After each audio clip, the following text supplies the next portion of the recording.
All right, ready to dive into some serious doggy DNA? We've got Willow's results, and let me tell you, her genes have some stories to tell. It's amazing what we can learn from just a little bit of saliva, right? Right. Ancestry, traits, health, it's all in there. It's like unlocking a secret code. So, shall we start with the big reveal, Willow's breed mix? Let's do it. Drum roll. She's 100% poodle. Okay, not a huge shocker there with those curls, but still, there's always that anticipation. Of course. Plus, there's always more to the story than meets the eye. Did you know the report actually mentions that toy poodles are like the #1 breed in Japan? Really? Wow, I had no idea. Makes sense, though. They're crazy smart and super affectionate. Totally. And speaking of, the report highlights that Willow, being on the smaller side, likely comes from a long line of poodles bred for companionship more than, the hunting type. Right, though I've heard of truffle hunting poodles. Imagine that. A little poodle sniffing out those expensive mushrooms. Oh, absolutely. Yeah. Those noses are powerful tools. But actually, that's a perfect segue because while her poodle heritage is fascinating, her maternal line is where things get really ancient. We're talking way back. Oh, yeah, the report mentions something about mitochondrial DNA. So, what can that tell us about Willow's family tree? It's like a direct line to her ancient mothers passed down, mother to pup for thousands of years.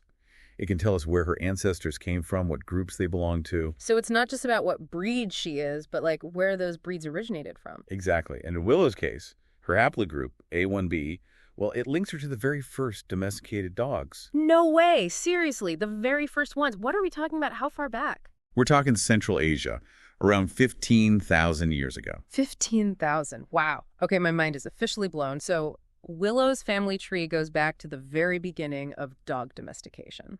It really does. And get this, we're talking about a lineage that spread all over during the Bronze Age.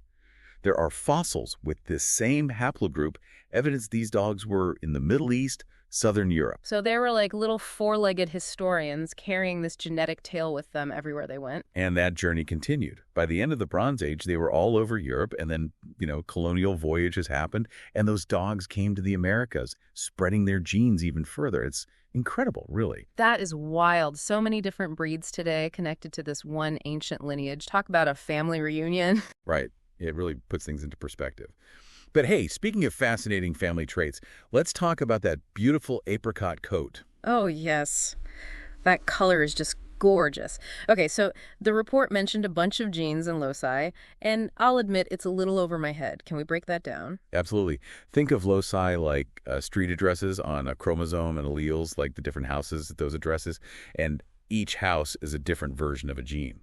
Okay, that makes it a little easier to visualize. So what are Willow's houses telling us? Well, the big takeaway is her E result at the E locus. This basically means Willow can't have any dark hairs. So that rules out black or brown right from the start. Exactly. This sets the stage for a coat in the red, cream, or apricot family. And then those other genes, the intensity loci, they're what determine exactly how red or how light her coat is. So what's the verdict? How red or how light is Willow's apricot coat? Well, her results show intense red pigmentation. Yeah. So we're talking a rich, deep apricot here, not just a little cream splash. This is the real deal. Okay, I can totally picture that. Vivid, right?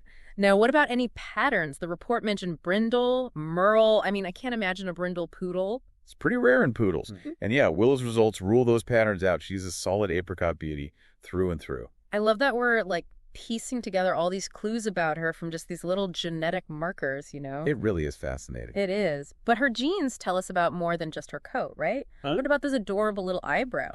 Yes, the poodle furnishings. Her genes say, yep, those eyebrows are definitely part of the package, and maybe even a distinguished little mustache in the future. Oh, stop. That's too cute. I swear it's like those genes knew exactly how to design the perfect poodle, right? Speaking of which, what about that coat texture? It's so soft. And those curls. Get ready for some serious grooming sessions because those curls will be long and silky. Music to my ears. Yeah. Honestly, brushing Willow is like our bonding time. Plus, less hair on the furniture is always a win. The report did mention light shedding, right? Yeah, poodles in general are known for not shedding a ton, which is a good thing for your furniture for sure. Huge relief. It's amazing how much this lines up with what we've already seen in Willow, even before getting this report. But okay, I think we have to address the elephant in the room here. The part of the report I think makes everyone a little nervous, the health stuff. I get it. It's natural to be a bit apprehensive when you see things like, oh, an increased risk for something or, genetic health conditions. But I think it's important to remember this is about knowledge, not fear-mongering. It's about empowering you to understand what to watch out for. Knowledge is power, right. So let's talk specifics. What stood out to you in Willow's report? There are two main things I think we should discuss. The first is an increased risk for intervertebral disc disease, IVDD. Okay, I'll be honest, that sounds a little scary. Can you break it down? What exactly is that, and why should we be concerned about it for Willow? So IVDD, it affects those discs that basically act as cushions between the bones and the spine. Okay, so those little shock absorbers. Exactly. And what can happen is those discs, they can rupture or herniate, which basically means they bulge out and can press on the spinal cord. Ouch, that sounds incredibly painful. Yeah, and depending on the location and the severity, it can lead to pain, difficulty walking, even more serious neurological issues. So it's not something to be taken lightly. Definitely not. But, and this is really important to remember, having this gene variant doesn't automatically equal a diagnosis. Many dogs with this variant live long, perfectly healthy lives without ever having any IVDD issues. Okay, see, that's good to hear. But then what do we do with this information? We can't exactly go back and change your genes or anything. Exactly. But knowing this now means we can be proactive, right? We can take steps to minimize any potential risk factors. Like what kind of things can we do to help Willow beat those odds? Well, first and foremost, maintaining a healthy weight is huge. Extra weight puts more stress on those discs, so keeping her trim is key. Gotcha. Watch the treats. Exactly. And then being mindful of her activity. Yeah. So we want to encourage, healthy exercise, of course, but maybe avoid like really high impact jumps or super rough housing that could strain her back. Okay, so controlled activity. Got it. Yeah. Anything else? It's also worth discussing with your vet whether, specific exercises or therapies could be beneficial. There might be things you can do proactively, especially knowing her breed and now knowing this potential risk factor. Absolutely. Early intervention is key, right? Exactly. All right, so that's IVDD. The other finding was a bit complex, but bear with me here. Okay, I'm ready. Hit me. So Willow inherited 2 copies of a variant that's associated with something called copper toxicosis, but it's the attenuating variant. Attenuating. So, not as bad as it sounds. You got it. Basically, this particular variant, it might actually be protective in certain cases. Yeah. IFA, and this is important, Willow also had the other variant, the one that puts dogs at risk for actually developing copper toxicity. So, she has the shield but doesn't need it. Perfect analogy. And in Willow's case, yeah, she doesn't have that other risk variant, so this one, it's basically a non-issue. Nothing to worry about here. Oh, thank goodness. Honestly, I was starting to feel a little overwhelmed with all these potential health problems. It's fascinating how genetics can be a double-edged sword like that, though, right? Speaking of, the report also mentioned something about inbreeding. Is that something to be concerned about with Willow? It's worth discussing for sure. So Willow's inbreeding coefficient is 11%, which, it's not astronomically high, but it does suggest some level of relatedness in her recent ancestry. Okay, so what does that mean practically speaking?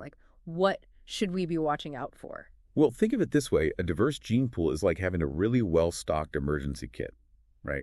You might not need everything in there, but it's good to have options just in case. That's a great way to put it. So less diversity means fewer tools in the toolbox. Exactly. And in Willow's case, the report flagged a lack of diversity in some of her MHC genes, which those are super important for a healthy immune system. So it's not just about having the right genes, it's about having variety, right? Like a good mix. That's a great way to put it. Diversity really is key for a healthy population.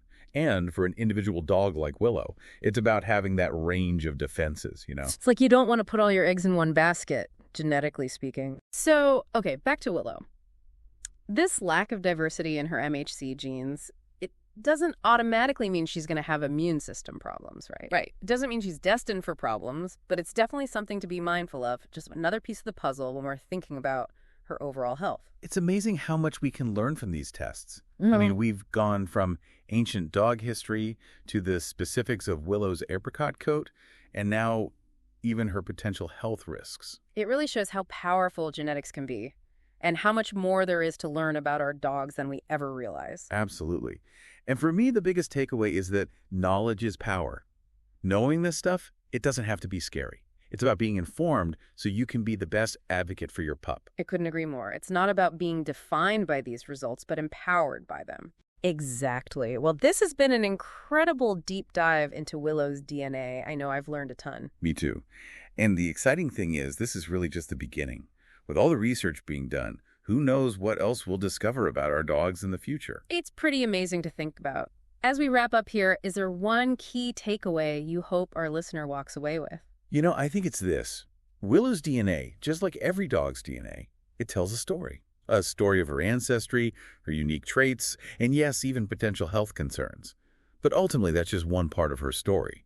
The way you use this information to care for her, to support her well-being, that's the story you get to write. Beautifully said.